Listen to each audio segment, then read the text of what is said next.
সাইডে একটা ফটো দিচ্ছি এটা। তো মায়ের কন্ডিশন হঠাৎ করে এইরকম হয়ে গেছিল, কেউ ছিল না বেডে, তখন 2টো বাজে, 2টোর সময় রাত, ও আমার কোলে তুলছে, আমি তো কিছুই করতে পারছি না, আমি ধরতে পারছি না। কেঁদো না, এখন সুস্থ হয়ে যাবা, আর টেনশন নেই। মানুষটাকে চেনা যাচ্ছিল না, কেউ চিনতে পারছিলাম না, কেউ না। তার উপরে বুকে ব্যথা উঠে গেছিল অ্যালার্জির জন্য। এবার অ্যালার্জিটা কি থেকে হলো কি না বিশ্বাস করে বুঝতেই পারিনি। সেটাই হচ্ছে, মানে কোথা থেকে কি হচ্ছে কেউ বুঝতে পারছি না, এখনো বুঝতে পারছি না। জানতাম না, আমরা 24 মাস পর আমরা জানতে পেরেছি। Hey guys, good morning and welcome back to my channel, to a new vlog. সবাই কেমন আছো? আশা করছি সবাই খুব ভালো আছো। তো বেসিক্যালি 2-3 দিন তো আমরা কেউ ভালো ছিলাম না। মেইন ব্লগসটা যেটা নিয়ে, মা ছিল খুব অসুস্থ, হঠাৎ করেই মায়ের অ্যালার্জি এফেক্ট হয়, কি করে হয় কেন হয় কিছুই বুঝতে পারি না। তো ডেটা ছিল বিশ্বকর্মা পুজোর দিন। তো বিশ্বকর্মা আমি প্রথমে ইন্ট্রো কিছু নিয়েছিলাম, কিন্তু সেগুলো ডিলিট হয়ে গেছে, তাই আবারও একটু রিশুট করে নিচ্ছি। তো ব্যাপারটা হচ্ছে, আমি সাইডে একটা ফটো দিচ্ছি এটা। তো মায়ের কন্ডিশন হঠাৎ করে এইরকম হয়ে গেছিলো, উইদিন 12 আওয়ার্স থেকে 20 আওয়ার্সের মধ্যেই। মানে আমি জানতামও না, সকালবেলা আমি বাড়ি থেকে বেরিয়েছি, রাত্রেবেলা আমি রাত 12টা 12টা নাগাদ বাড়ি এসে এরকম কন্ডিশন দেখে আমি ফার্স্ট মর্নিংয়ে মাকে নিয়ে ডক্টরের কাছে যাই। ডক্টর দেখিয়ে যখন আমরা বাড়িতে আসি, তারপরে কন্ডিশন পুরোপুরি খারাপ, শ্বাসকষ্ট, ইভেন মানে গা হাত পা ফুলে, মুখ ফুলে, বললাম যে এই পরোটার মতন এরকম অবস্থা হয়েছিল। তো তারপরে কি করব, ডক্টর বলেছিল যদি শ্বাসকষ্ট ওঠে তো অ্যাডমিট করতে হসপিটালে। তখন আমরা আইএলএস যাই, ফনেক্স যাই, তো কোথাও সেরকম কোনো আমি ট্রিটমেন্ট পাই না। তো পাই না মিনস আমারও ঠিক লাগছিল না যে আমার মা ইনস্ট্যান্ট এখানে ঠিক হবে। তখন আমরা বারাসাত চলে যাই মাকে নিয়ে, বারাসাত ডিস্ট্রিক্ট হসপিটাল। সেখানে যাওয়ার পরে ইনস্ট্যান্ট মায়ের চেক আপ হয়, অক্সিজেন, ইঞ্জেকশান এবং সমস্ত কিছু করে এমার্জেন্সিতে মাকে ভর্তি করানো হয়। তো আবার 10-12 ঘন্টা পরে মা একটু রিকভারি করে, ততক্ষণ আমি মায়ের কাছেই ছিলাম। তো তারপরে মাকে নিয়ে আমরা বাড়িতে চলে আসি। হ্যাঁ, তো তারপরে যেটা বলছিলাম, আমি ইন্ট্রোটা শেষ করে দিলাম, আর একবার বলি। তো তারপরে আমি প্রত্যেকটা মুহূর্তে মায়ের একটু একটু করে ভিডিও ক্লিপ করে রাখছিলাম, যেটা পোস্ট করার জন্য না, মানে এরকম টাইম আসেনি যে এরকম ভিডিও আমাকে পোস্ট করতে হবে, চাইলে আমি আগেই করতে পারতাম। ইভেন আমি আমার দাদাকে পর্যন্ত বলিনি, রাত 2টো বাজে তখন আমরা 4 জন মিলে বেরিয়ে গেছি, সেই একটা টাইমই ছিল আলাদা। তো আজকে যেহেতু আমি ভিডিওর প্রত্যেকটা ফটো তুলে রেখেছিলাম, ডক্টরদের দেখাতে পেরেছি, কারণ দেখো এই জিনিসটা আমি এরকম শুনেছি যে কেউ এরকমভাবেও বলেছে যে একবার হয়েছে মানে ঠিক হবে না। ইভেন ডক্টর পর্যন্ত আমাকে এরকম লিখে দিয়েছে, যার প্রেসক্রিপশন আমি তোমাদেরকে শো করতে পারবো। তো তারপরে আমার কোথাও একটা ছিল যে এখন তো ঠিক হবেই, মানে এই এতটা খারাপ তো কিছু হবে না, এখন তো ঠিক হবেই। যে কারণে আমি প্রত্যেকটা মুহূর্তে একটা করে ফটো আর কি যেরকম পারছিলাম সেইভাবে একটা করে ফটো আমি তুলে রাখছিলাম। ইভেন আমার মাকে কী কী মেডিসিন দেওয়া হয়েছে সেইগুলোও আমি পর্যন্ত তুলে রেখেছি। আমি একটা ইঞ্জেকশানের যে ইঞ্জেকশন আমার মাকে 12 ঘন্টায় 5খানা ইঞ্জেকশন দেওয়া হয়েছে, এই ইঞ্জেকশনটা ইভেন আমি প্রত্যেকটা জিনিসের ফটো তুলে রেখেছিলাম, যাতে ইন ফিউচার যদি আবারও সেম প্রবলেম হয় আমি যাতে দেখাতে পারি যে এই মেডিসিনগুলোতে আমার মায়ের কাজ হয়েছিল, এই মেডিসিনগুলো ইনস্ট্যান্ট এখনও দিতে হবে, কিংবা এর কোনো সাইড এফেক্ট আছে কিনা, সমস্ত কিছুর জন্য। তো বুঝতেই পারছো কতটা হ্যারাসমেন্টের মধ্যে গেছি বিশ্বকর্মা পুজোর দিন। তো এখন মা অনেকটা বেশ ভালো, ফুল ভিডিওটা দেখলে তোমরা বুঝতে পারবে। মা আজকে কথা বলেছে, ভালো, এখন ভালো আছে। চলো, জাস্ট পার্সেল রিসিভ করলো। কি পার্সেল এনেছিস? কয় টাকা নিয়েছি ভাই? 250 টাকা। 254 টাকা। সেম জিনিসটাই আমি ঠিক 2 দিন আগে কিনেছি আর একটা, এটা তো 2 নম্বর আমার জন্য, এটা আমি বৌদির জন্য কিনেছি। সেটা কত দিয়ে কিনেছি বলতো? 278 টাকা না কত টাকা? 30 টাকা বেশি। চলো দেখা যাক কি আছে এর মধ্যে। সকালবেলায় ভাই এনেছে, বল ভাই এখন আমাদের কিরকম যাচ্ছে? সত্যি মানে এখন একটুখানি শোয়ার টাইম পেয়েছি আজকে দিদি একটা মাসাজার দিয়েছে আমাকে, এর জন্য আমি আর উঠতে পারছি না, খালি ঘুম চলে আসছে। পরের ভিডিওতে শেয়ার করব তোমাদের সাথে সেই মাসাজারটা। এটা হচ্ছে একটা ব্লাউজ, যেটা আমি একটা অলরেডি কিনেছি, আরো একটা কিনেছি। সুপার হেভি না? মানে ব্যাক সাইডটা বেশি ভালো লাগে। হ্যাঁ এই দেখো ব্যাক সাইড, আমি দেখিয়ে দিচ্ছি কোনটা। আমি বুঝতে পারছি তুই আর এখন উঠতে পারবি না। এই ব্লাউজটা আমি কিনেছি, কি ভালো লাগে ব্লাউজটা দেখতে। এটা হচ্ছে পুরো ব্যাক পোরশনটা এরকম হোয়াইটের মধ্যে, রেডের মধ্যে, আর এটা যাচ্ছে পুরো সেম। আরও একটা নিয়েছি, দুটো হয়েছে। এটার প্রাইস নিয়েছে 254, বাট আমি যখন কিনেছিলাম তখন প্রাইস ছিল 278। শাড়ির মতো বলছিস, শাড়িতে 3-4টে কাম থাকে তো। হ্যাঁ 1350 1919 হ্যাঁ এই আগের বছর পুজোর জামা আজকে বলে আমার ভাই কি বলছে কি বলছিলে বাচ্চাদের জামা লাগে বলছে বাচ্চাদের জামা এই দড়িটার জন্য তাই তো চলো এখন আমরা সব রেডি হচ্ছে আমি যাবো দোকানে হ্যাঁ স্প্লানেট থেকে 650 না 700 টাকা নিয়েছিল 700 টাকার মতনই নিয়েছিল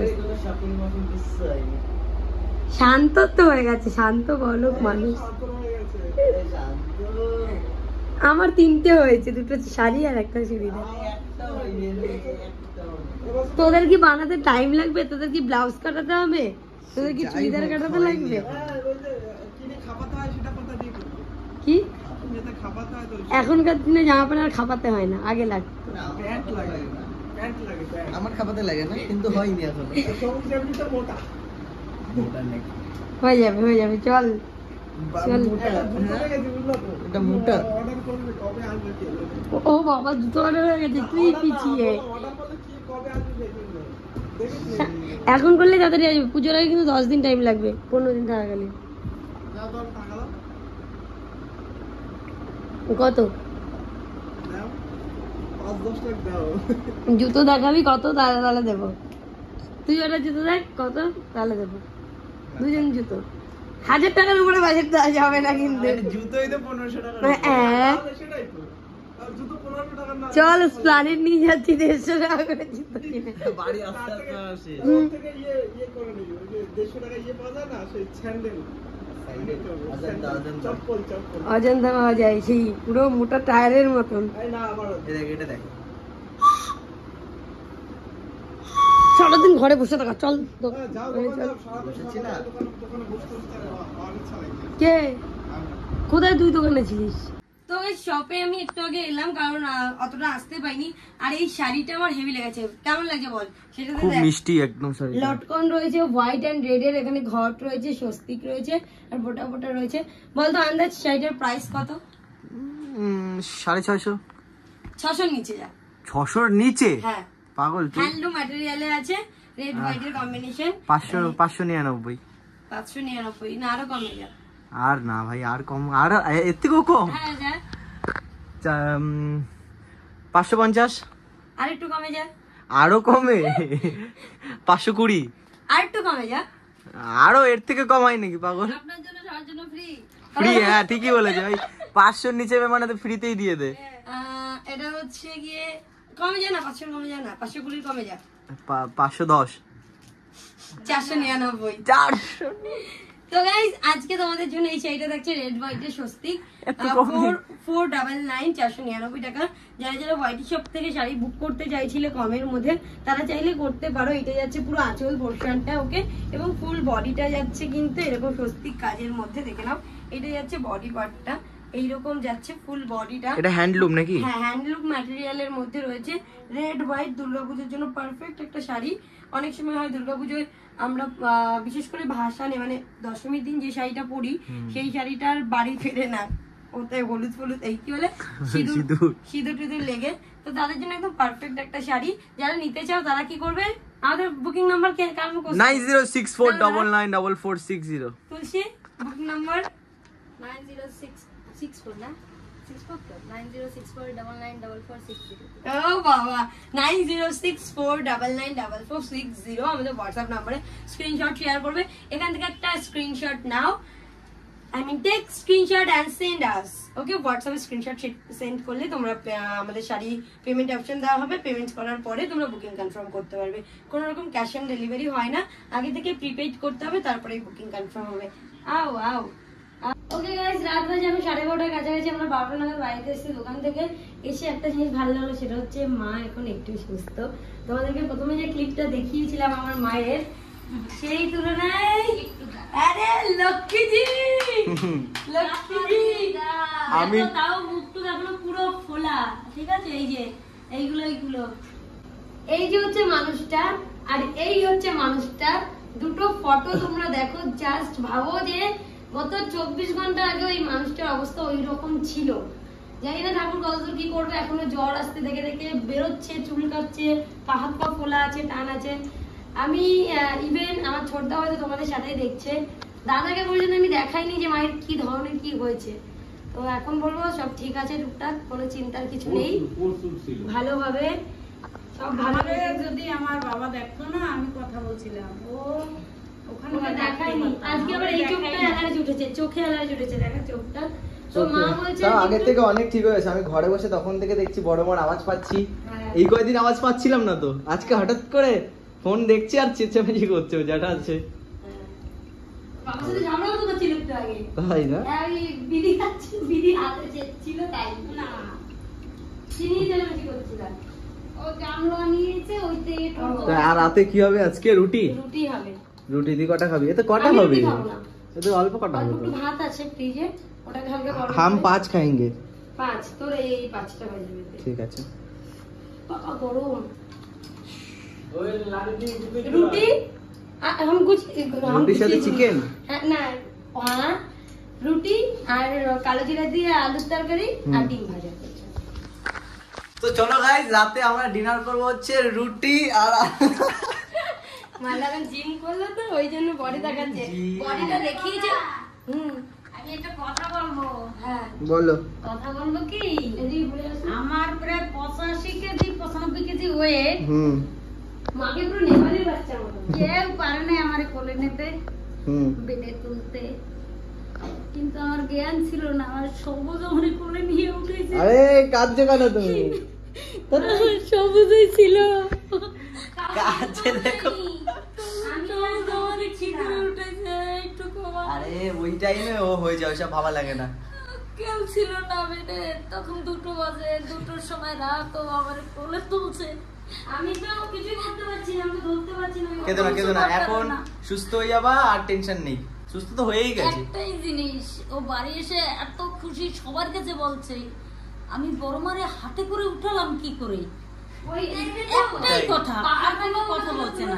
হ্যাঁ। এই মিনমারে বলছে, শান্তরে বলছে, জেঠুরে বলছে, দাদারে বলছে, দি আমি কি করে উঠালাম। মানে ওই টাইমে না মাথায় কোনো মানে কিছু ছিল না আর কি, আমার মাথায় ছিল তুলে রাখতে হবে।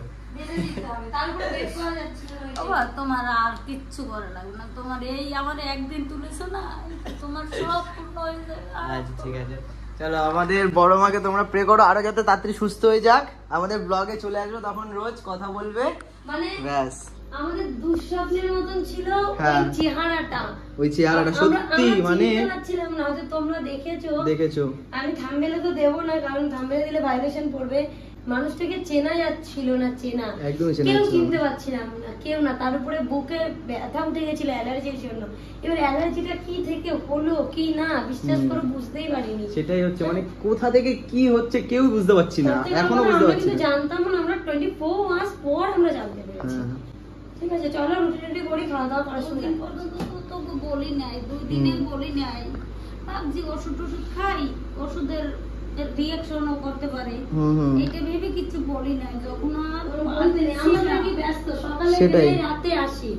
আমরা হয়তো দুপুরবেলা খেতে এলাম, খাবার দিলে খেলাম, আবার বেরিয়ে যাই। মা কেমন আছো, কি করছো, বিশেষ করে না জিজ্ঞাসা করলে আমরা হবে না, আমাদেরকে জিজ্ঞাসা বলতে হবে যে এইটা হচ্ছে বা এটা। আমরা সবসময় বলি, যদি ঘরে কিছু নাও থাকে মা অনেক সময় বলে না নেই তো, তুমি বলবো তো আমাকে, আমি তো ঘরে থাকি না, আমি তো জানি না যে কি আছে না নেই। তাই বলছে যে রুটি খাবে, কিছুই খাচ্ছে না, তাই জন্য ঠিক করলাম চলো তাহলে একটু রুটি বানানো যাক। আর এখন গিয়ে জ্যাঠা নিয়ে আসলো নাকি আটা? হ্যাঁ। আটা না ময়দা? আটা খাওয়ানো উচিত ছিল, জানি না ময়দা খাওয়াচ্ছি কি। এবার মা বলছে আমি আটা খাবো না, জানি না কি হবে, তাও অল্প 1-2 খাওয়াবো। ঠিক আছে।